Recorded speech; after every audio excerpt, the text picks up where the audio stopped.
Lieutenant Colonel Thompson, how did you become a part of the military? Well, it was always my dream to get into the military, particularly in the field of aviation, and I volunteered. No, restart, please.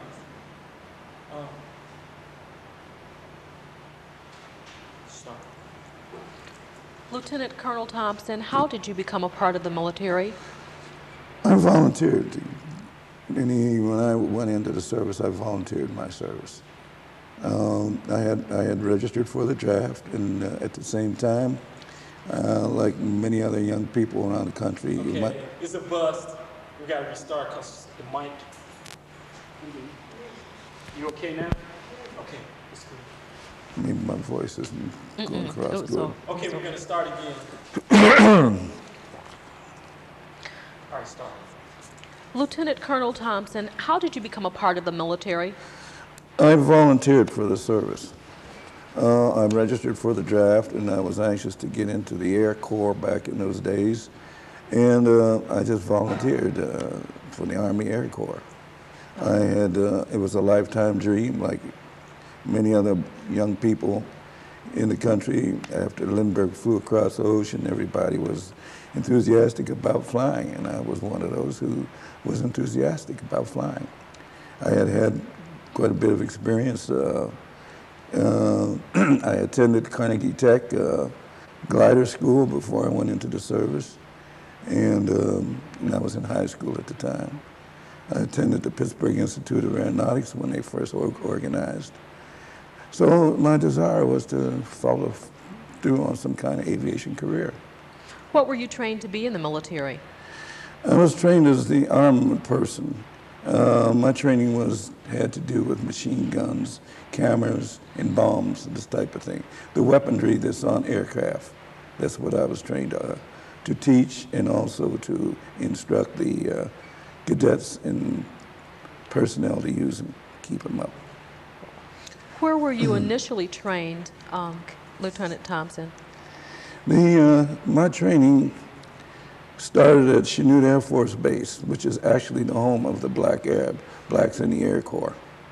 That's where the first blacks got their initial start, at Chanute Air Force Base in Chanute Field, right down here in Rantoul, Illinois.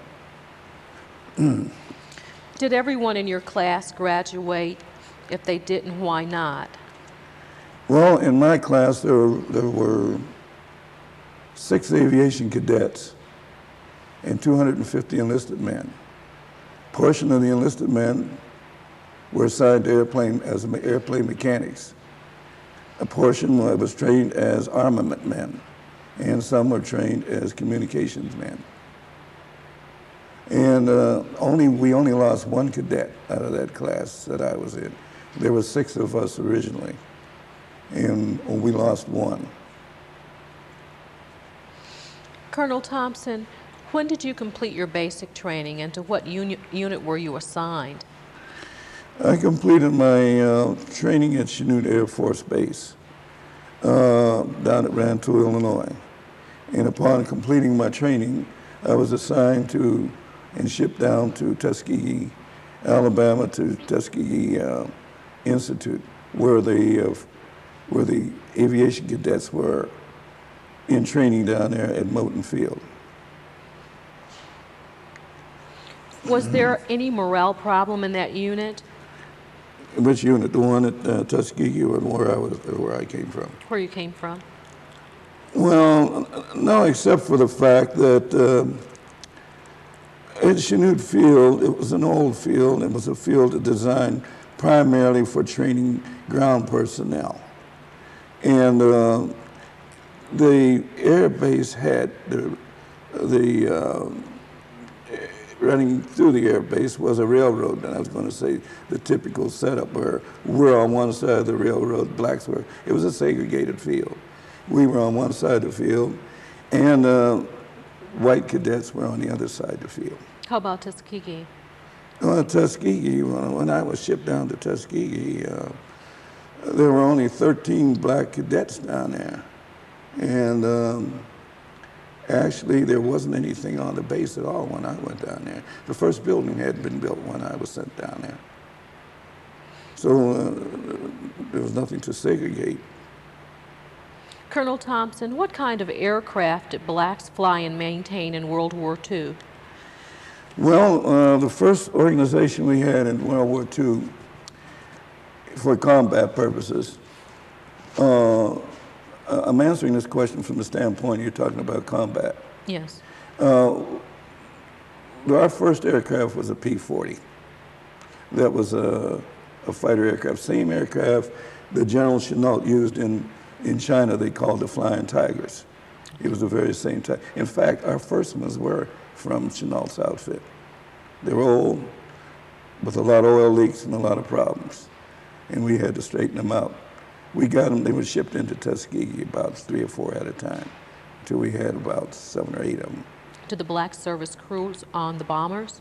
The young men who were trained as mechanics at Chanute Field were very skillful, and they were the ones who brought the airplanes back online so that they could be used properly, yes.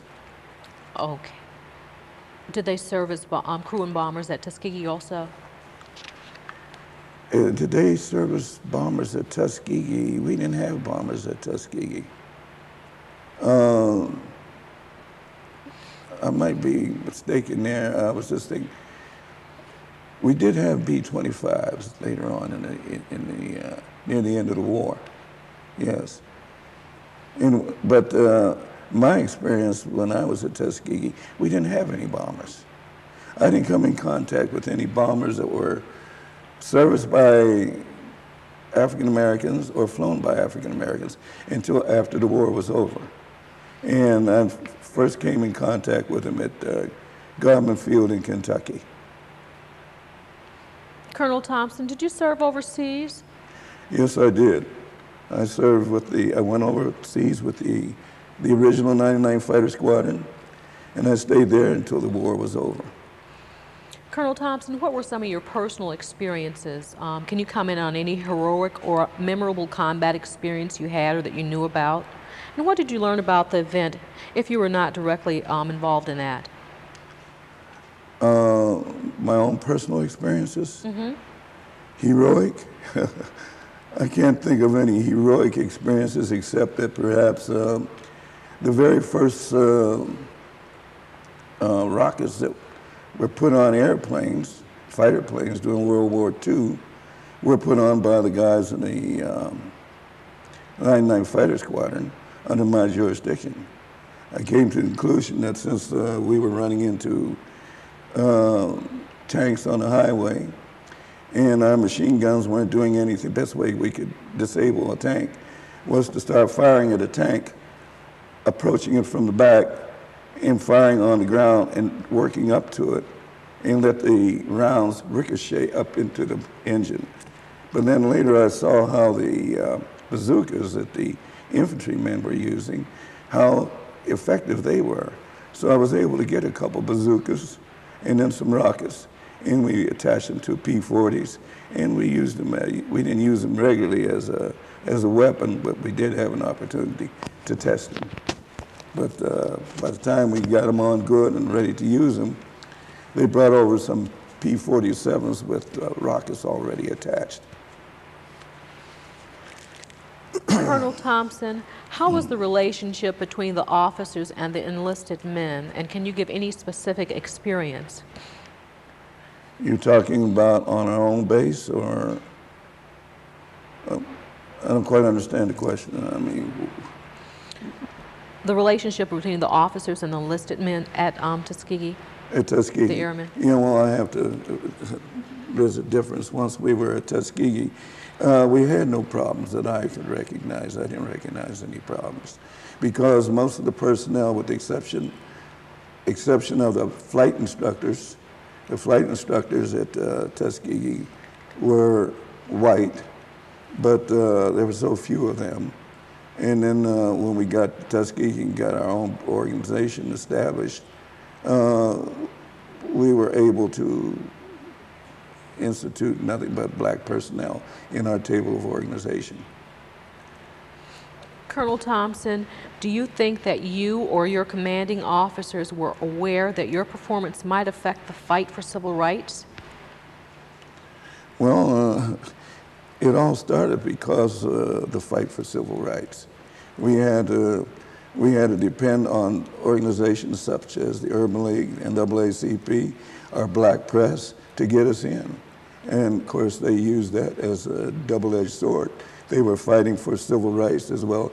That was our civil rights. We wanted to get in. This is one way we got in. In World War II, what role did black women play, either as air personnel or as civilian personnel at Tuskegee Airfield, or in other places you know of where Tuskegee Airmen trained or were stationed? Well, we had black women at Tuskegee, but they were nurses, and they were military nurses. They had ranks, lieutenants and captains, even one or two majors. They serviced in the hospital. We had black civilian women who worked for the Red Cross when we were overseas, and their biggest job, as I could see, was after a mission, they poured lemonade and passed out donuts. In your opinion, what impact did the Tuskegee Airmen have on World War II? I think that the Tuskegee Airmen had a tremendous impact on World War II. We were very successful, and we were very effective with our missions. We have a reputation for having escorted many of the white fellows who were flying bombers when they were losing 600 men a day. When we got to escorting them, that figure was reduced to almost nothing because they never lost a bomber to any enemy action, that is from an enemy aircraft. I would say that we had a tremendous impact. If you had seen the movie, and I'm going to resort to this, if you had seen the movie, the HBO movie, The Tuskegee Airmen, you saw the reaction of the white personnel in the bombers. They asked for our service. And I just realized not too long ago why our commanding officer's airplane had the name it had. And just talking to somebody, I guess less than 2 or 3 days ago, his aircraft was called by request. That was our situation. We were requested by the white people to help them. You know, that's the impact we had. Colonel Thompson, when you returned home, what were some of the obstacles you had to overcome in regard to gaining employment, and can you give us some examples? Well, employment was still high in many areas because many of the people were working in factories and so forth. They had to be reconstituted back to civilian type of products, and so there was a lot of employment around. But if you're talking about in terms of how did blacks manage to find employment? Was it easy? Was it hard? Or was it just a situation that other people experienced? I would say that from my own personal experience, I didn't find any problem getting a job. I had an agency behind me, and that was my wife. Excuse me for laughing, but she was with the Urban League, and she had her fingers and pulse on many of the jobs that were available throughout the community, as she had already done this for so many other Tuskegee Airmen. Did you or anyone you know who served with you try to apply to become a commercial pilot or to get work with a ground crew, such as a mechanic, or with a commercial airline? Yes, I knew young men who came out of the service that made an attempt to get into the scheduled airlines as pilots. Also young men who wanted to come on board with the airlines as mechanics and so forth.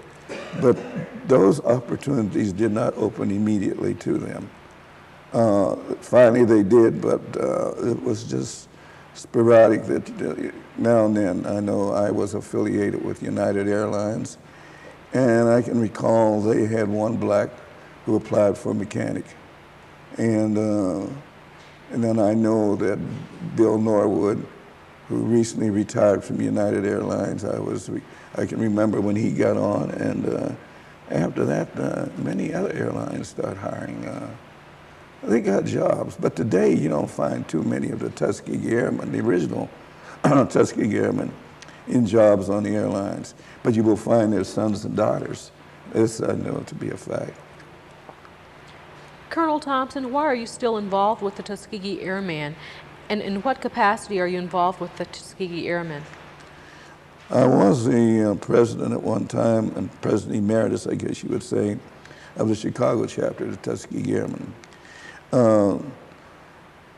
These are guys that it's like family. I've just been close to them, overseas experience. I lived with them, and I worked with them. I shared their experiences, and it's been, this is my social life as well as my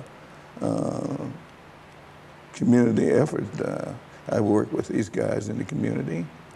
We travel around the community giving, supporting the Black History Month affairs, going into corporations, convincing people that we did our job and now you do yours and give us the breaks that we deserve, you know, this type of thing, you know. Colonel Thompson, what is your opinion of the 1995 HBO movie, The Tuskegee Airmen? I thought it was a tremendously good movie. I enjoyed it. In fact, the whole time it was showing, it meant so much to me that I spent most of my time wiping the tears out of my eyes. But I had the experience of having the writer of that movie ask me the question, Bill, what did you think of that movie? And I told him I thought there was no way in the world that anybody could find any problem with it. I couldn't find it. He says, coming from you, Bill, I appreciate that, and I know that it had to be a good movie. Colonel Thompson, how would you like the Tuskegee Airmen's experience to be remembered? Well, they're already in history, and I would like to see the Tuskegee Airmen, the legend of the Tuskegee Airmen, filter down to the young people so that we could get out here and mentor many of these young kids that are coming along now. Many of us have already gone into that experience. It's a wonderful experience. To work with young kids, if you can catch them early and help them realize their dreams are no different than what ours were when we were coming along. And to help them to realize these dreams, this is how I would like to see our organization remembered as being a big help to these young kids that are coming along now. Wow. You're down to the last one.